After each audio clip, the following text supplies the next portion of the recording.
Hi, నేను మీ బంగారం cooking special వ్లాగ్స్లో ఈరోజు తెల్లంకాయలతో కూర చేసుకుందామా. చాలా అంటే చాలా బాగుంటుందండి.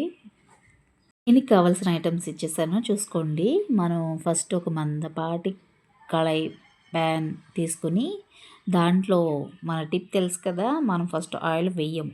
ముందు ఉల్లిపాయలు, పచ్చిమిర్చి, జీలకర్ర, హాఫ్ టీ స్పూన్ పసుపు, చిటికెడు గళ్ళుప్పు వేసి మనం ఆ వాటర్ వచ్చేంత వరకు వేయిస్తాం అనమాట. చూసారు కదా, నీళ్ళు ఎంత వచ్చినాయి చూసారా. ఉల్లిపాయల్లో అన్ని వాటర్ ఉంటాయండి. మనం నూనె వేస్తే ఈ వాటర్ అలాగే ఉండిపోతుంది, వేగదు. కాబట్టి ఉల్లిపాయలో ఉన్న వాటర్ అంతా బయటకు వచ్చేయాలి. చూసారు కదా ఎంతలా వచ్చేస్తుందో బయటికి, అలా ఉంటుందన్నమాట. మనం ఆ వాటర్ అంతా ఇంకిపోయేంత వరకు హై ఫ్లేమ్లో పెట్టి మనం తిప్పుతూ ఉండాలన్నమాట.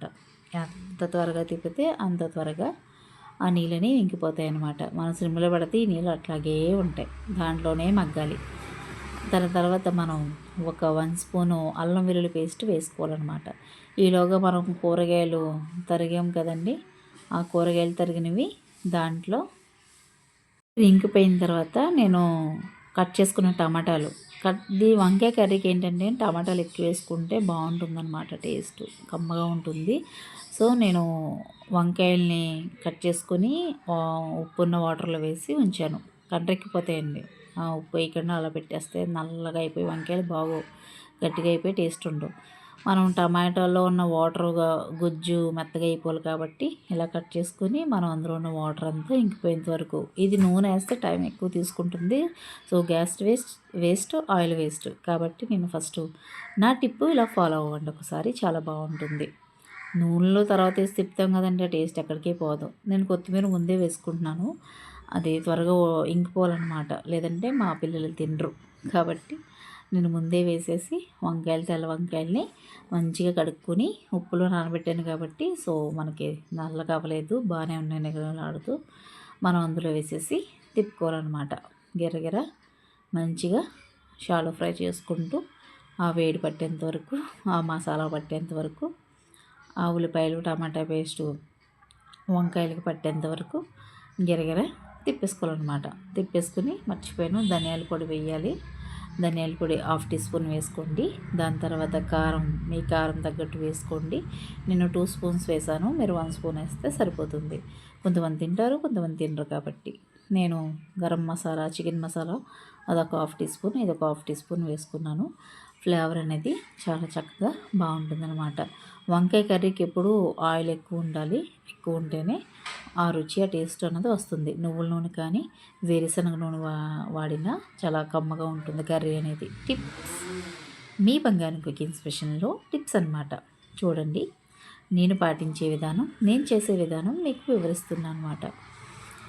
ఏవైతే ఉన్నాయో మంచిగా తిప్పుకోండి.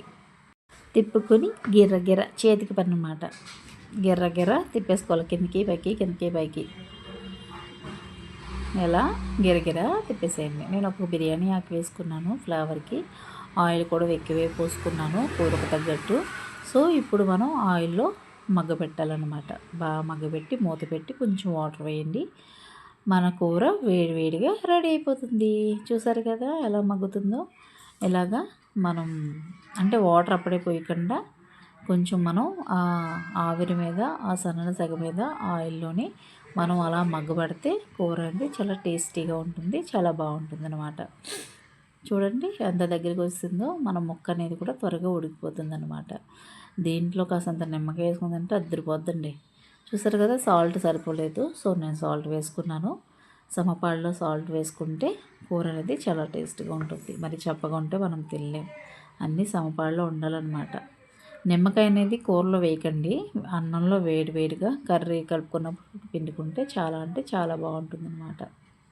చూసారు కదా, నేను మీడియం ఫ్లేమ్లోనే తిప్పుతున్నాను కర్రీని, మూత పెట్టి దగ్గరుండి చేసుకుంటున్నాను. మీరు ఒకవేళ టమాటా ఆ ఫ్లేవర్ ఇంకా కావాలనుకుంటే మీరు టమాటాని పేస్ట్ వేసుకోవచ్చు, లేదంటే ఇంకా టమాటాలు ఇంకా వేసుకోవచ్చు. చాలామంది టమాటా ఎక్కువ తింటారు కాబట్టి నేను టమాటా ఫ్లేవర్ అనిపిస్తేనే తింటాను కాబట్టి వేసుకోవచ్చు. నేను కొంచెం వేసాను పేస్ట్ వేసుకొని మనం అంటే మన టిప్ ఏంటంటే టమాటాని మగ్గపెట్టి ఉడకబెట్టి పేస్ట్ చేసి పక్కన పెట్టుకుని ఎప్పుడైతే ఎమర్జెన్సీ టైంలో వేసుకోవడానికి బాగుంటుందన్నమాట.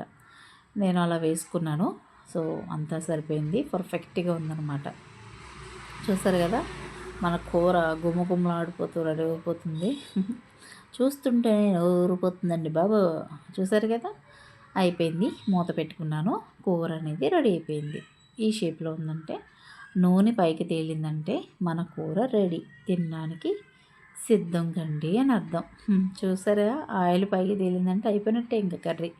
ఇంకా మరీ ఏం ఆలోచించాల్సిన పని లేకుండా తీసుకొని వేడి వేడి అన్నంలో ఈ కూర కాసంత తీసుకుని పక్కన ఆవకాయ కానీ ఒక ఉల్లిపాయ కానీ పెట్టుకొని తింటే ఉంటుంది సామిరంగా, అద్దరిపోద్ది అంతే. చూసారు కదా, చూస్తే మీకు నచ్చితే like, share, comment and subscribe my channel. ఇలాంటివి మరిన్ని వంటకాలు వస్తాయి. నచ్చితే చేసుకుని చెప్పండి ఎలా ఉందో. Thanks for watching. నేను మీ బంగారు కుకింగ్ స్పెషల్.